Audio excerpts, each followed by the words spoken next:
जय हिंद फ्रेंड्स, बहुत बहुत स्वागत है आप सभी का एक बार फिर से एजुकेशन पर्पस 777 के इस प्लेटफॉर्म पर।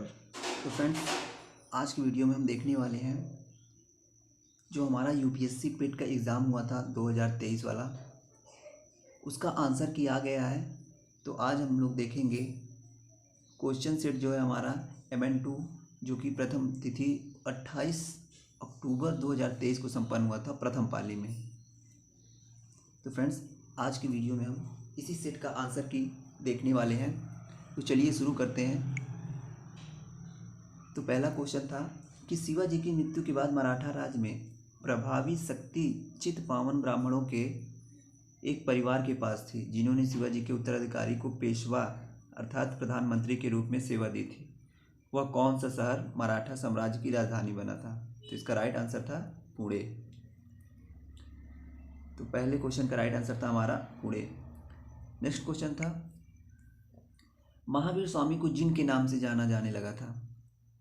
तो जिन का अर्थ क्या था? तो इसका राइट आंसर था विजेता। जिन अर्थात क्या? विजेता, सभी को जीतने वाला। नेक्स्ट क्वेश्चन था जैसा कि अशोक के शिलालेखों में उल्लेख किया गया है कि मौर्य साम्राज्य में राजधानी पाटलिपुत्र और अन्य 4 प्रांतीय केंद्रों सहित 5 प्रमुख राजनीतिक केंद्र थे। तो उसमें से बताना था कि इन निम्नलिखित में से कौन सा प्रांतीय केंद्र नहीं था। तो इंद्रप्रस्थ जो था वो प्रांतीय केंद्र नहीं था। किसका? अशोक के शिलालेखों में जो उल्लेखित किए गए थे। तो अगला क्वेश्चन है क्वेश्चन नंबर 4 कि ऋग्वेद में विश्वामित्र नामक एक ऋषि और किन 2 नदियों के बीच संवाद मिला है? तो वो था आंसर व्यास और सतलज नदी के बीच। नेक्स्ट क्वेश्चन है 1722 में कहाँ की सूबेदारी सवाई राजा जयसिंह को दी गई थी? तो इसका राइट आंसर था आगरा। तो नेक्स्ट क्वेश्चन है इसके बाद क्वेश्चन नंबर 6। तो अगला क्वेश्चन है कि निम्नलिखित में से किसने अपने सहयोगियों को यह महसूस करने के लिए प्रेरित किया कि संविधान सभा जो है वो ब्रिटिश निर्मित थी और ब्रिटिश योजनाओं पर काम कर रही थी। जैसा कि ब्रिटिश चाहते थे ठीक वैसा ही काम किया जा रहा है। तो यह किसने महसूस कराया? तो वो थे हमारे सोमनाथ लाहिड़ी जी। नेक्स्ट क्वेश्चन था कि चित्तरंजन दास और मोतीलाल नेहरू ने परिषद राजनीति में वापसी पर बहस करने के लिए कांग्रेस के भीतर निम्नलिखित में से किस राजनीतिक दल का गठन किया था? तो वो था स्वराज पार्टी। 8वें क्वेश्चन क्या है कि कांग्रेस का वह अधिवेशन कहाँ हुआ था जिसमें महात्मा गांधी ने अन्य नेताओं के खिलाफत के साथ साथ स्वराज के समर्थन में असहयोग आंदोलन शुरू करने की आवश्यकता के बारे में आश्वस्त किया? तो वो था कलकत्ता अधिवेशन में। नेक्स्ट क्वेश्चन था कि निम्नलिखित में से कौन खुदाई खिदमतगार का संस्थापक था और जिसने बादशाह खान के नाम से भी जाना जाता था? तो वो थे हमारे अब्दुल गफ्फार खां। तो 9वें क्वेश्चन का राइट आंसर था खान अब्दुल गफ्फार खां। वहीं अगला क्वेश्चन था क्वेश्चन नंबर 10 कि 1913 में हिंदुस्तान गदर पार्टी का मुख्यालय कहाँ स्थित था? तो वो था सैन फ्रांसिस्को। 11 नंबर का क्वेश्चन था कि सिरोही अर्थात सिरोए कुमुदनी या लिली भारत के निम्नलिखित में से किस राज्य में पाई जाने वाली एकमात्र स्थलीय कुमुदनी थी? इसका राइट आंसर था मणिपुर। तो फ्रेंड्स, आज की वीडियो में हम कवर कर रहे हैं 28 अक्टूबर को जो कि पेट का एग्ज़ाम हुआ था उसका आंसर की, जो कि फर्स्ट शिफ्ट का है। नेक्स्ट क्वेश्चन है उड़िया पठार भारत के निम्नलिखित में से किस राज्य में स्थित है? तो वो है राजस्थान में स्थित था। नेक्स्ट क्वेश्चन है शीत ऋतु की शुरुआत में तमिलनाडु के तटीय क्षेत्रों में वर्षा का क्या कारण था? तो वो था उत्तरी पूर्वी वर्षा ऋतु मानसून। तो फ्रेंड्स, आप लोग इस आंसर की से आप अपना सेट मिला सकते हैं और हमें कमेंट करके बताइएगा कि आपके कितने क्वेश्चन सही हुए और कितने गलत। और फ्रेंड्स, इसके बाद मैं आपको 29 अक्टूबर का फर्स्ट शिफ्ट का पेपर और इस डेट का सेकंड शिफ्ट का आंसर की प्रोवाइड कराऊंगा। तो नेक्स्ट क्वेश्चन है हमारा कि राजस्थान के जालौर जिले में किस प्रकार का ग्रेनाइट पाया जाता है? राइट आंसर था रोजी पिंक, जो कि राजस्थान के जालौर जिले में पाया जाने वाला ग्रेनाइट था। नेक्स्ट क्वेश्चन था पुर्तगालियों द्वारा निर्मित बंदेल चर्च भारत के निम्नलिखित में से किस राज्य या केंद्र शासित प्रदेश में स्थित था? तो राइट आंसर था पश्चिम बंगाल में। वहीं अगला क्वेश्चन था गन्ने के उचित एवं लाभकारी मूल्य को कौन मंजूरी देता है? तो वह आर्थिक मामलों की जो होती है कैबिनेट मंत्री, वो इस चीज़ का मंजूरी देता है कि गन्ने का उचित लाभ किस लाभ पे बेचा जाएगा या खरीदा जाएगा। वही नेक्स्ट क्वेश्चन था कि निम्नलिखित में से कौन सा एक भारतीय श्रम कानून सामाजिक सुरक्षा उपाय है जिसका उद्देश्य क्या है, काम करने का अधिकार अर्थात राइट टू वर्क की गारंटी देना है। तो वो है महात्मा गांधी राष्ट्रीय ग्रामीण रोजगार अधिनियम, जो इस चीज़ की गारंटी देता है, राइट टू वर्क का। अगला क्वेश्चन था स्वर्ण क्रांति भारत में निम्नलिखित में से किस के कृषि क्षेत्र में विकास के लिए जिम्मेदार है। तो वो है बागवानी क्षेत्र में स्वर्ण क्रांति संबंधित है। अगला क्वेश्चन है कि बीमा विनियामक एवं विकास प्राधिकरण का मुख्यालय कहाँ स्थित है। तो वो था हैदराबाद में। फ्रेंड्स नेक्स्ट क्वेश्चन है निम्नलिखित में से कौन सा डिपॉजिटरी संस्थान का एक प्रकार नहीं है। तो वो है नाबार्ड, जो कि डिपॉजिटरी संस्थान का एक प्रकार नहीं है। अगला क्वेश्चन था कि भारतीय स्वतंत्रता अधिनियम 1947 के पारित होने के साथ भारत एक अधिराज्य बन गया और अधिराज्य विधानमंडल ने भारत सरकार अधिनियम 1935 की किस धारा के प्रावधानों के तहत 1947 से 1949 तक कानून बनाए। तो वो थे धारा जो है वो 100 है, जिसके तहत क्या हुआ था, कानून बनाए गए थे 1947 से 1949 तक के। अगला क्वेश्चन था कि एक व्यक्ति जो संसद का सदस्य नहीं है उसे राष्ट्रपति द्वारा अधिकतम कितने महीने के लिए मंत्री के रूप में नियुक्त किया जा सकता था। तो वो था 6 महीने। 6 महीने के लिए किसी भी व्यक्ति को जो कि संसद का सदस्य नहीं है उसे राष्ट्रपति द्वारा अधिकतम 6 माह के लिए मंत्री नियुक्त किया जा सकता था। नेक्स्ट क्वेश्चन था कि उस उच्च न्यायालय का नाम बताइए जिसका क्षेत्राधिकार अंडमान और निकोबार द्वीप समूह के केंद्रित प्रदेश पर है। तो इसका राइट आंसर था कोलकाता उच्च न्यायालय। नेक्स्ट क्वेश्चन था पंचायती राज संस्थाओं के अस्तित्व के लिए भारत की संसद द्वारा 73वां व 74वां संवैधानिक संशोधन कब पारित किया गया था। इसका राइट आंसर था 1992, दिसंबर 1992 में ये 73वां और 74वां संवैधानिक संशोधन पारित हुआ। वहीं अगला क्वेश्चन था कि वर्ष 1928 में मोतीलाल नेहरू समिति द्वारा निम्नलिखित में से कौन सा अधिनियम विधेयक प्रस्तावित किया गया था। तो वो था अधिकारों का बल। नेक्स्ट क्वेश्चन है क्वेश्चन नंबर 26 कि स्वर यंत्र के संबंध में निम्नलिखित में से कौन सा सही है। तो वो है इनमें से स्वर रज्जु वो स्वर यंत्र के संबंध में सही है। अगला क्वेश्चन था कि मिल्क ऑफ मैग्नीशियम किस प्रकार का कोलाइड है। तो वो है सोल कोलाइड। वहीं अगला क्वेश्चन है क्वेश्चन नंबर 28 कि निम्नलिखित में से कौन सा कार्बनिक यौगिक मानव शरीर में प्रोटोप्लाज्म को जन्म देता है। तो मेथेनॉल जो है वो शरीर में प्रोटोप्लाज्म को जन्म देता है। अगला क्वेश्चन था निम्नलिखित में से कौन सा आंतरिक और सौरमंडल में स्थित एकमात्र बौना ग्रह है। तो वह है सोरेस जो है वो आंतरिक सौरमंडल में क्या है स्थित एक बौना ग्रह है। तो सोरेस इसका राइट आंसर हो जाएगा। अगला क्वेश्चन था कि बिछुआ अर्थात नेटल की पत्तियों के चुभने वाले बालों में निम्नलिखित में से कौन सा अम्ल मौजूद होता है। तो वह है मैथेनोइक अम्ल।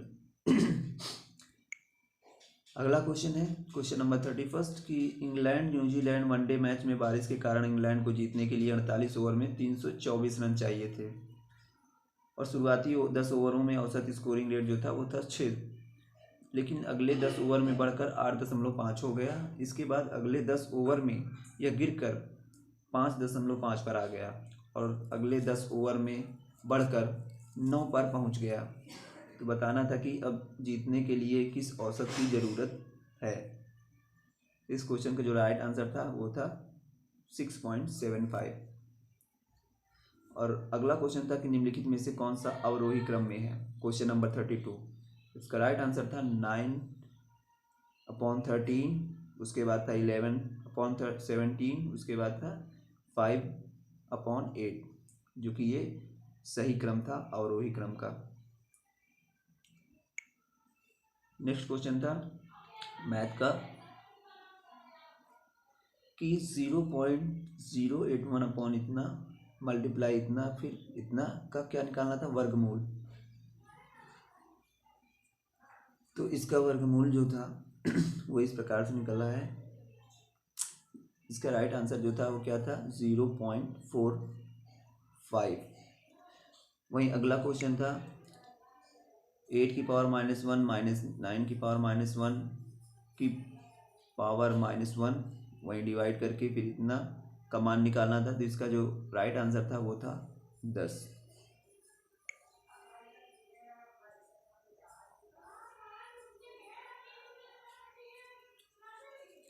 निम्नलिखित में से विकल्प में विलोम युग्म सही नहीं है। क्वेश्चन नंबर 36 इसका था डामाडोल अस्थिर। वहीं अगला क्वेश्चन था होनहार बिरवा के होत चिकने पात लोकोक्ति का अर्थ निम्नलिखित में से क्या है। तो वो है होनहार व्यक्तियों की जो प्रतिभाएं हैं वो बचपन में ही दिखाई दे जाती हैं। वहीं अगला क्वेश्चन था निम्नलिखित में से किस विकल्प में सभी शब्द जो है वो पुल्लिंग है। तो प्लेटफार्म, प्राधिकरण और गिरोह, ये 3 ऐसे शब्द हैं जिसमें सभी क्या है, पुल्लिंग है। अगला क्वेश्चन था कि निम्नलिखित में से किस विकल्प में अशुद्ध वाक्य है, सॉरी शुद्ध वाक्य है। तो रमा ने अपने भाई से पुस्तक पढ़ने को कहा, यही शुद्ध है। अगला क्वेश्चन था कि कलम के जादूगर किसे कहा गया है। तो वह है रामवृक्ष वेनपुरी, जो कि कलम के जादूगर कहे गए हैं। नेक्स्ट क्वेश्चन था कि choose the antonym of underline word from the given option. तो सेंटेंस था कि he is very fastidious about his choice of food. इसका राइट आंसर था केयरलेस। वही अगला क्वेश्चन था कि put the correct from of the verbs. Sentence था I am the person who does to be blamed. इसका राइट ऑप्शन था is.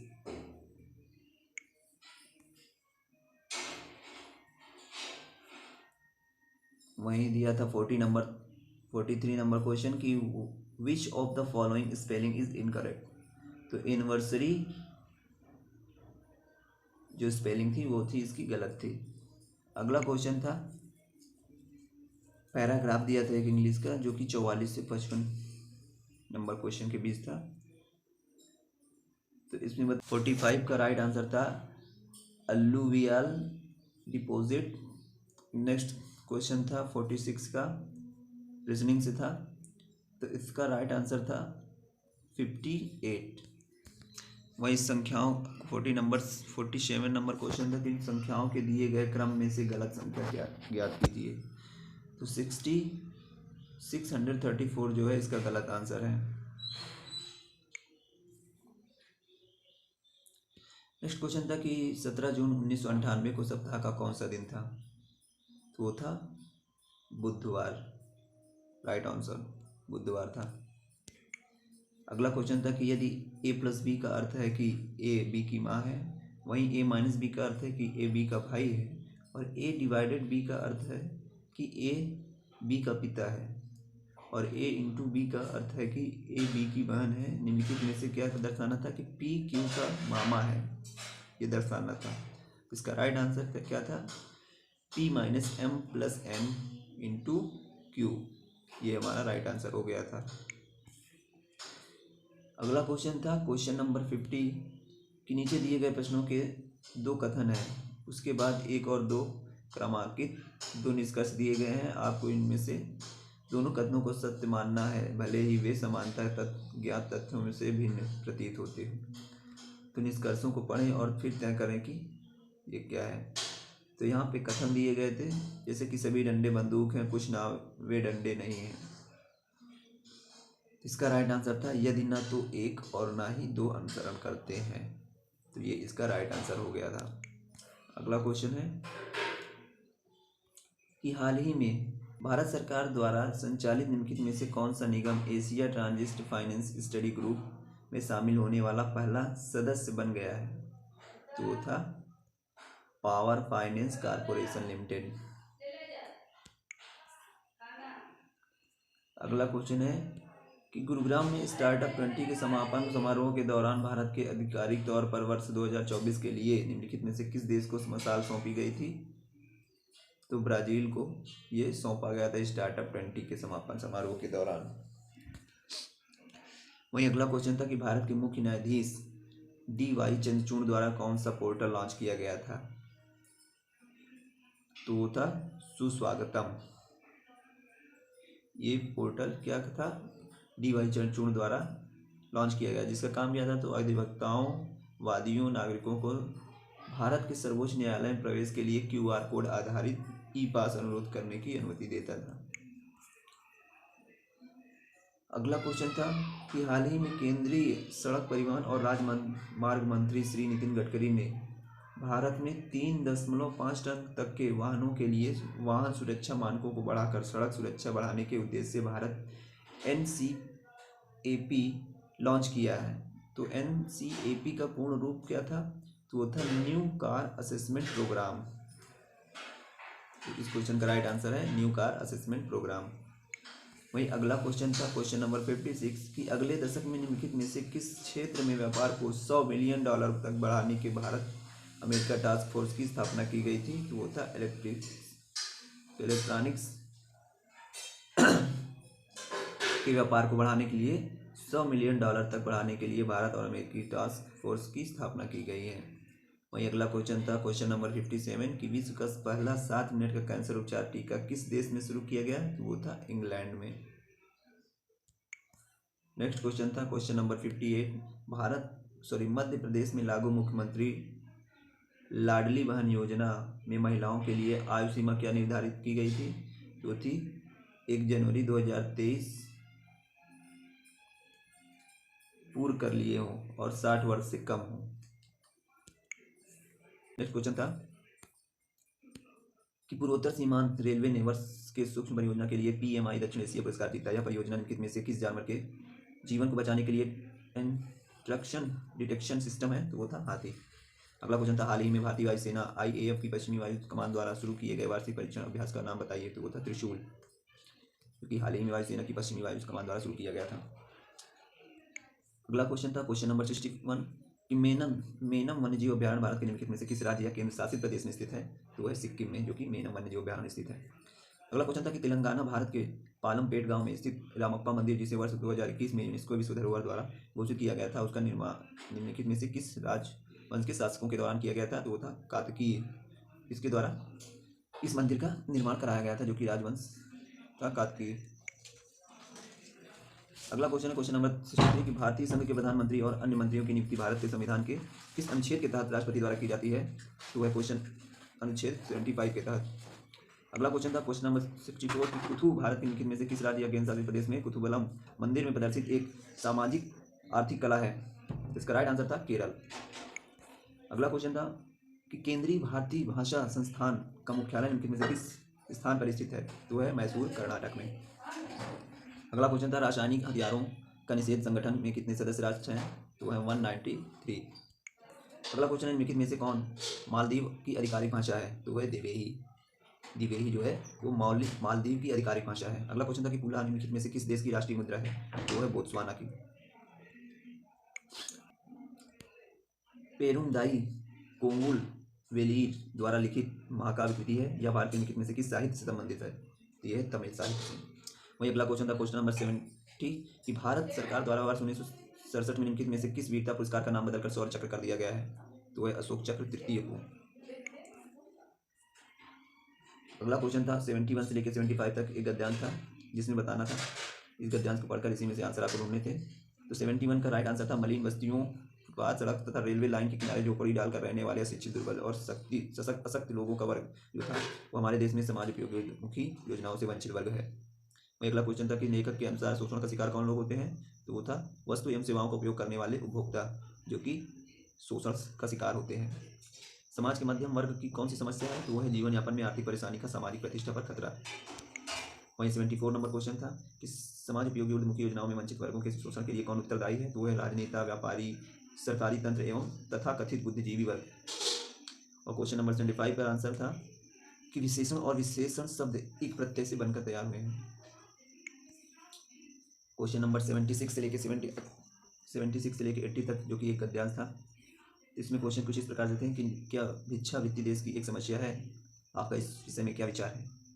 इसका राइट आंसर था भिक्षावृत्ति देश की एक ज्वलंत समस्या बन गई है लोगों की, क्योंकि लोग इसको जानबूझकर अपना व्यवसाय बना रहे हैं।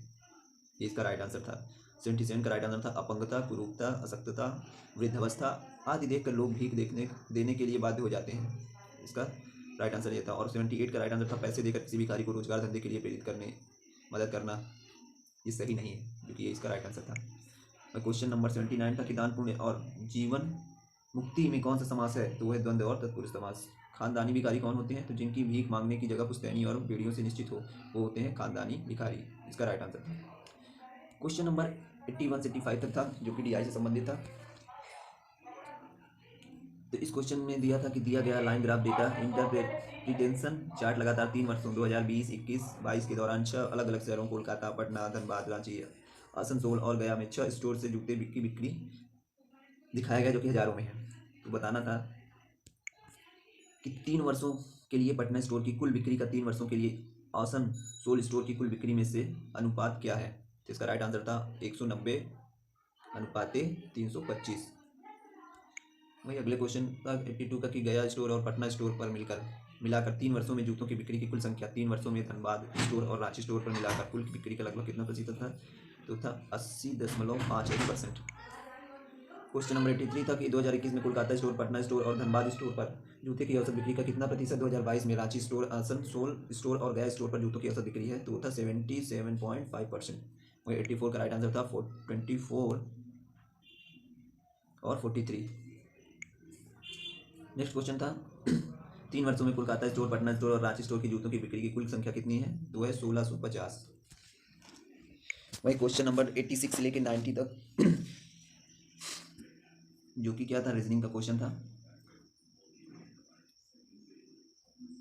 और क्वेश्चन नंबर 86 से लेकर 90 तक में पाई चार्ट था, इसमें बताना था। तो 86 का इसका राइट आंसर था 6.67 मिनट। 78 का था 7:9। वहीं 80 का था 1.67 मिनट। और 89 का था 11:14। 90 का था 8 मिनट। वहीं 91 से लेकर 95 तक जो था वो चार्ट पूर्वक था, जो कि DI से संबंधित था। तो इसका जो राइट आंसर है 91 का था 1680, 92 का था 2055, 93 का था 1 और 94 का था बांग्लादेश। वहीं 95 का था मालदीव। और 96 का जो है वो 96 लेके 100 तक का। तो इसका 96 का है 65 लीटर, 97 का है 3:17, 98 का है B और 99 का है 83.55% और 100 का है सभी व्यक्तियों द्वारा मिलाकर कुल कितने लीटर पानी मिलाया गया? तो वो है 456। तो फ्रेंड्स, आप अपने क्वेश्चन आंसर को मिलाकर पता करिए और हमें बताइए कि आपने कितने क्वेश्चन सही किए हैं, क्योंकि इस बार का जो क्वेश्चन सेट था वो बहुत ही टफ था। तो जहाँ तक उम्मीद है 60 to 65 जो कि हाईएस्ट कट ऑफ जाने वाली है मेरे अनुमान से।